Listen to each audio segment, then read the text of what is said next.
ഇത്തവണ എൻ്റെ വീഡിയോ 2 സ്ഥലങ്ങളെക്കുറിച്ചാണ്. റോക്ക്ഫോർട്ടും കല്ലനൈ ഡാമും.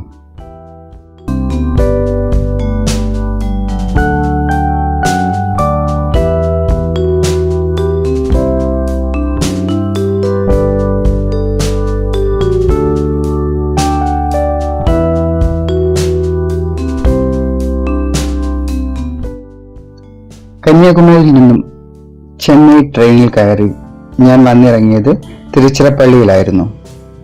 റെയിൽവേ സ്റ്റേഷനിൽ നിന്ന് ഇറങ്ങി നേരെ 1/2 കിലോമീറ്റർ നടന്നാൽ സെൻട്രൽ ബസ് സ്റ്റാൻഡിൽ എത്തിച്ചേരാം. സെൻട്രൽ ബസ് സ്റ്റാൻഡിനോട് ചേർന്ന് ആനന്ദ് റെസ്റ്റോറൻറ്റിലാണ് റൂം എടുത്തത്.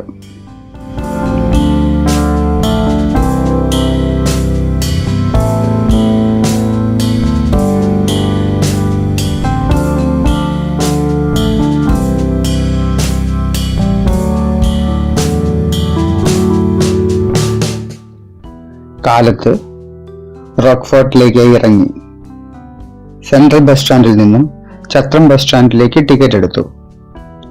ചത്രം ബസ് സ്റ്റാൻഡിന് സമീപം തന്നെയാണ് റോക്ക്ഫോർട്ട്.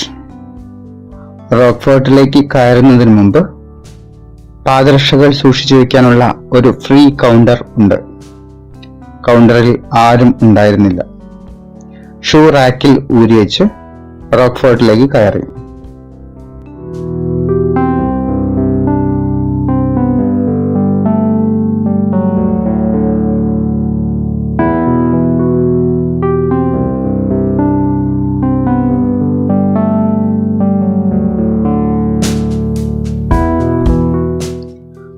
റോക്ക്ഫോർട്ട് അഥവാ ഉച്ചി പിള്ളയാർ കോവിൽ ഇത് വെറും ഒരു കോട്ട മാത്രമല്ല. ഇതിൽ 3 പ്രധാന ക്ഷേത്രങ്ങൾ 3 വ്യത്യസ്തമായ തലങ്ങളിൽ നിലകൊള്ളുന്നു.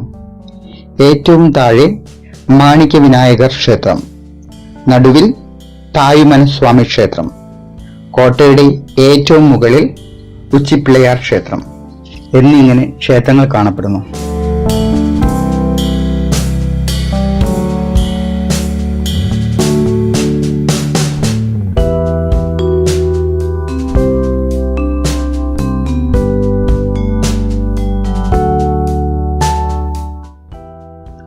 ഭക്തർക്ക് വേണമെങ്കിൽ ക്ഷേത്ര ദർശനവും നടത്താം. ക്ഷേത്ര ദർശനം താല്പര്യമില്ലാത്തവർക്കും ഒരു കോട്ട എന്ന നിലയിൽ പടികൾ കയറി ഏറ്റവും മുകളിലെത്തി കാഴ്ചകൾ കാണാം.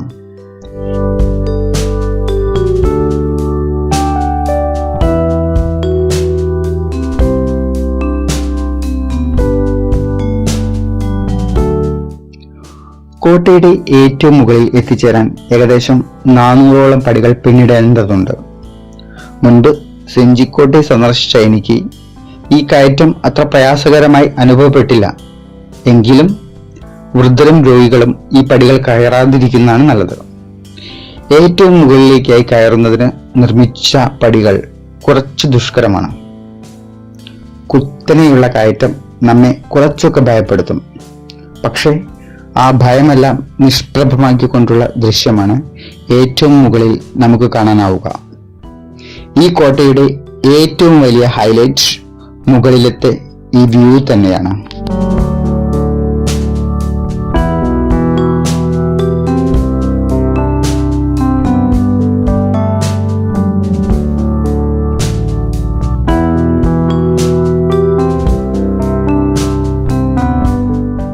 AD 580 പല്ലവന്മാർ നിർമ്മിച്ച ഒരു ഗുഹാക്ഷേത്രമാണ് കോട്ടയിലെ ഏറ്റവും പഴയ കെട്ടിടം.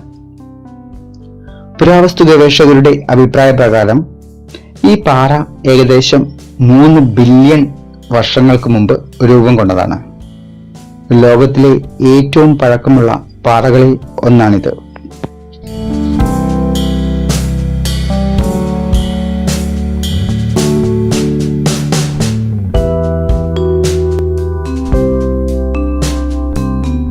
ഈ കോട്ടയുടെ ഓണർഷിപ്പ് ആർക്കിയോളജിക്കൽ സർവേ ഓഫ് ഇന്ത്യയും തമിഴ്നാട് സർക്കാരുമാണ്. പക്ഷേ ഇവിടുത്തെ ക്ഷേത്ര നടത്തിപ്പുകാർ ചില നിയന്ത്രണങ്ങൾ ഏർപ്പെടുത്തുന്നത് അത്ര സുഖകരമായി തോന്നിയില്ല. ഏറ്റവും മുകളിലേക്ക് കടന്നു പോകുന്നതിന് ഒരു എൻട്രൻസ് ഉണ്ട്. ക്ഷേത്രാധികാരികളുടെ നിർദ്ദേശപ്രകാരം അവിടെ നിന്നിരുന്ന സെക്യൂരിറ്റിക്കാരൻ ഡോർ ക്ലോസ് ചെയ്തു. ചാനലിൽ നിന്ന് റിപ്പോർട്ട് ചെയ്യാൻ വന്നാണെന്ന് പറഞ്ഞപ്പോൾ എന്നെ കടത്തിവിട്ടു. ഏതു ചാനൽ എന്ന് ചോദിക്കാതിരുന്നത് നന്നായി.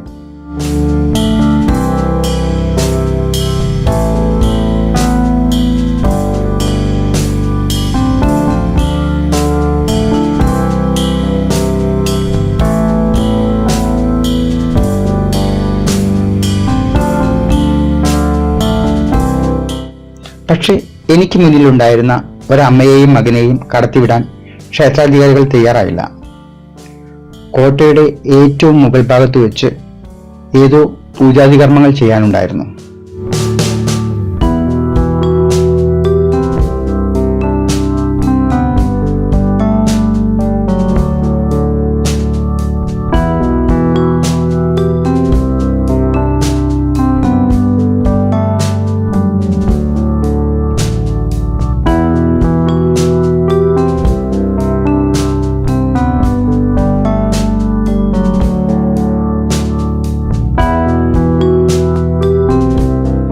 നിങ്ങൾ പോകാൻ ഉദ്ദേശിക്കുന്നുവെങ്കിൽ രാവിലെ 6-നും 8-നും ഇടയിൽ കയറുന്നതാണ് നല്ലത്, അല്ലെങ്കിൽ വൈകുന്നേരം.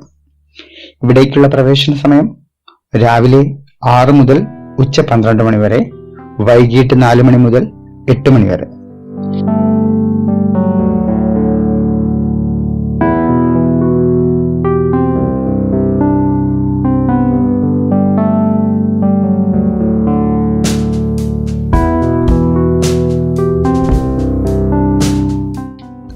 മുകളിൽ കാഴ്ച കണ്ടുകൊണ്ട് നിന്ന പലരോടും ഇറങ്ങിപ്പോകാൻ ക്ഷേത്രപൂജാരി എന്ന് തോന്നിക്കുന്ന ഒരാൾ പറഞ്ഞുകൊണ്ടേയിരുന്നു.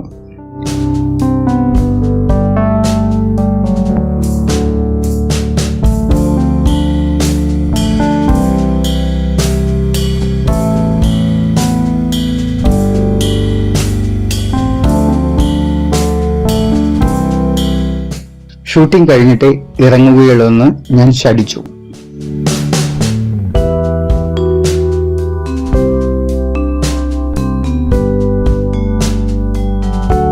എന്റെ ഷൂട്ടിംഗ് പൂർത്തീകരിച്ചതിന് ശേഷമാണ് ഞാൻ ഇറങ്ങിയത്. ക്ഷേത്രാധികാരികൾ അമിതമായൊരു നിയന്ത്രണം ഈ കോട്ടയ്ക്ക് മേൽ സ്ഥാപിക്കാൻ ശ്രമിക്കുന്നുണ്ട്.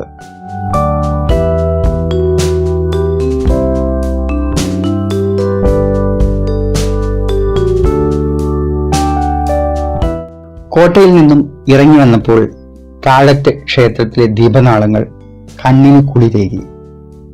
ക്ഷേത്ര ദർശനം നടത്തിയില്ലെങ്കിലും ഈ വെളിച്ചം എന്നിൽ അവാച്യമായ രസം പകർന്നു. വെളിച്ചം ബോധത്തിന്റെയും പ്രതീകമാണല്ലോ.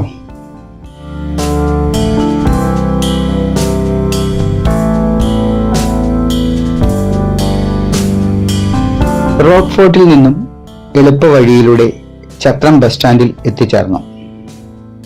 ഇനി കല്ലനൈ ഡാം. അരമണിക്കൂറോളം കാത്തുനിന്നതിനു ശേഷമാണ് കല്ലനൈ ഡാമിലേക്കുള്ള ബസ് ലഭിച്ചത്. തിരുച്ചിറപ്പള്ളിയിൽ നിന്നും ഏകദേശം 15-20 കിലോമീറ്റർ ദൂരത്തിലാണ് കല്ലനൈ ഡാം സ്ഥിതി ചെയ്യുന്നത്.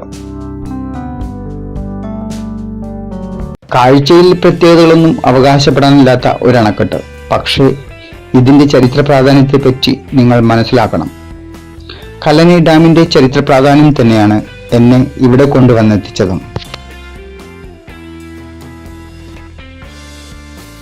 തമിഴ്നാട്ടിലെ ട്രിച്ചി ജില്ലയിൽ കാവേരി നദിക്ക് കുറുകെ നിർമ്മിച്ച പുരാതന അണക്കെട്ടാണ് കല്ലനൈ ഡാം അഥവാ ഗ്രാൻഡ് അണക്കെട്ട്. AD 2-ാം നൂറ്റാണ്ടിൽ ചോള രാജാവായിരുന്ന കരികാല ചോളൻ നിർമ്മിച്ചതാണ് കല്ലനൈ ഡാം. ഡാം ഫാൾസ് തഞ്ചാവൂർ ഡിസ്ട്രിക്റ്റിന്റെ കീഴിലാണ്. ലോകത്തിലെ ഏറ്റവും പഴക്കമുള്ള ഇന്നും ഉപയോഗത്തിലുള്ള 4ാമത്തെ ജലനിയന്ത്രണ സംവിധാനമാണ് കല്ലനൈ.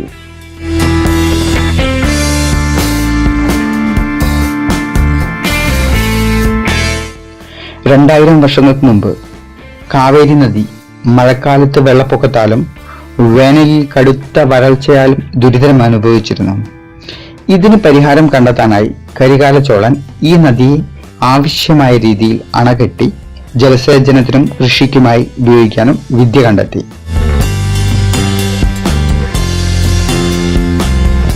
കരികാല ചോളൻ മണിമണ്ഡപം അദ്ദേഹത്തിന്റെ ഓർമ്മയ്ക്കായി സർക്കാർ നിർമ്മിച്ച ഒരു മനോഹരമായ മണ്ഡപമാണ്.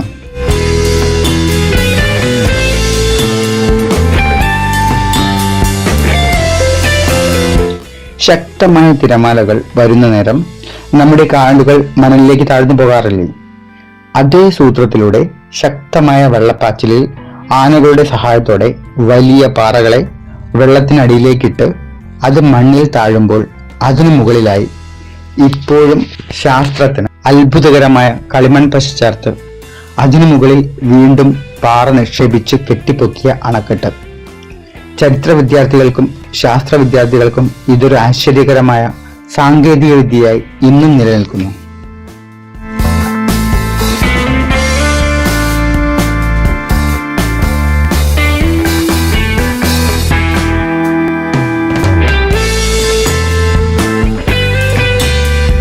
പത്തൊമ്പതാം നൂറ്റാണ്ടിൽ ബ്രിട്ടീഷുകാർ ഡാം വീണ്ടും റീമോഡൽ ചെയ്തു. 1804 ക്യാപ്റ്റൻ കാൾഡ്വെൽ എന്ന സൈനിക എഞ്ചിനീയറെ കാവേരി നദിയെപ്പറ്റി പഠിക്കാനും ജലസേചനം പ്രോത്സാഹിപ്പിക്കുന്നതിനുമായി നിയമിച്ചു. ജലവിതരണത്തിനുള്ള വലിയ അളവ് ജലം ലോവർ അണക്കെട്ടായ കൊല്ലി ഡാമിലൂടെ കടന്നു പോകുന്നതായി അദ്ദേഹം കണ്ടെത്തി. അതിന് പരിഹാരമായി കല്ലനൈ ഡാമിന്റെ ഉയരം കൂട്ടി പരിഹരിച്ചു. പിന്നീട് 19ആം നൂറ്റാണ്ടിൽ സർ ആർതർ കോട്ടൺ നിർമ്മിച്ച കൊല്ലി ഡാം ലോവർ അണക്കെട്ട് ഇതിന്റെ സ്ട്രക്ചറിനെ പൂർണ്ണതയിലെത്തിച്ചു. ഇന്ന് ഇതൊരു ടൂറിസ്റ്റ് പ്ലേസ് ആണ്. സമീപത്തായി കുട്ടികൾക്ക് കളിക്കാനായി ഒരു പാർക്ക് കൂടി നിർമ്മിച്ചിട്ടുണ്ട്.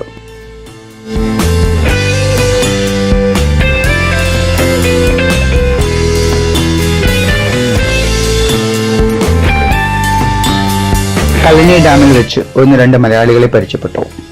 കൂടെ അവരുടെ തമിഴ് സുഹൃത്തുക്കളെയും. അവരോടൊപ്പം ഒരു വീഡിയോ സെൽഫിയും പകർത്തി.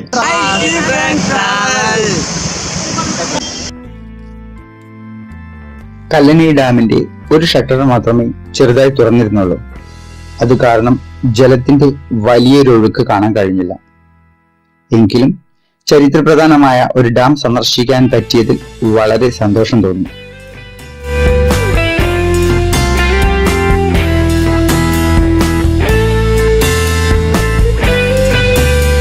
ചൂട് കൂടിക്കൊണ്ടിരുന്നതിനാൽ ആവശ്യമായ ദൃശ്യങ്ങൾ പകർത്തി പതുക്കെ കല്ലനൈ ഡാമിൽ നിന്നും വിട പറഞ്ഞു. ഹോട്ടലിലെത്തി ഫ്രഷായി ലഞ്ച് കഴിക്കാമെന്ന് വെച്ച് റെസ്റ്റോറന്റിൽ കയറി.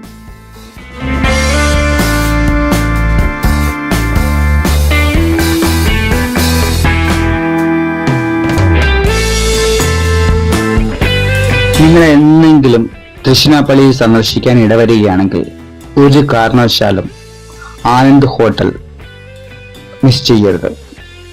അതായത് തൃശ്ശിനാപ്പള്ളി റെയിൽവേ സ്റ്റേഷനിൽ ഇറങ്ങി സ്ട്രെയിറ്റ് ആയിട്ട് 1/2 കിലോമീറ്റർ നടന്നു കഴിഞ്ഞാൽ സെൻട്രൽ ബസ് സ്റ്റാൻഡിൽ എത്തിച്ചേരാം. സെൻട്രൽ ബസ് സ്റ്റാൻഡിനോട് തൊട്ടടുത്തായി തന്നെയാണ് ആനന്ദ് റെസ്റ്റോറൻറ്റ്. ഇവിടെ താമസത്തിനാണെങ്കിലും ഭക്ഷണത്തിനാണെങ്കിലും എല്ലാം അടിപൊളി തന്നെ. താമസത്തിനായി വെറും 1500 രൂപയ്ക്ക് AC വിത്ത് ഡബിൾ റൂം അടിപൊളിയായിട്ടുള്ള റൂമാണ്. കുഴപ്പമില്ല, ഈ റേഞ്ചിൽ കിട്ടാവുന്ന നല്ല റൂം തന്നെയാണ്. പക്ഷെ ഇവിടുത്തെ ഹൈലൈറ്റ് പറയേണ്ടത് ഇവിടുത്തെ ലഞ്ചാണ്. ലഞ്ച് അടിപൊളി ലഞ്ചാണ്. സൂപ്പ്, ഐസ്ക്രീം, അടിപൊളി ലഞ്ച്.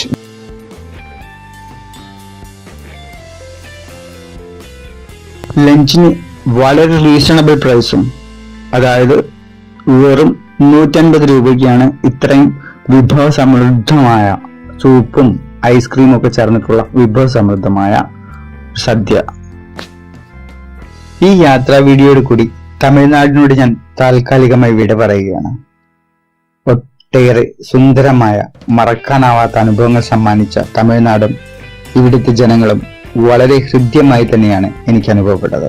അടുത്ത യാത്രാ വീഡിയോ പകർത്തുന്നതിനായി ഇനി കർണാടകയിലേക്ക് അപൂർവമായ നിമിഷങ്ങളെയും കാത്ത് ഇനി എന്റെ ക്യാമറ കർണാടക സംസ്ഥാനത്തിലേക്ക് കണ്ണുമൊഴിച്ചിരിക്കുന്നു. താൽക്കാലികമായി തമിഴ്നാടിനോട് ഗുഡ് ബൈ പറഞ്ഞുകൊണ്ട് ഞാൻ എന്റെ യാത്ര തുടരുന്നു.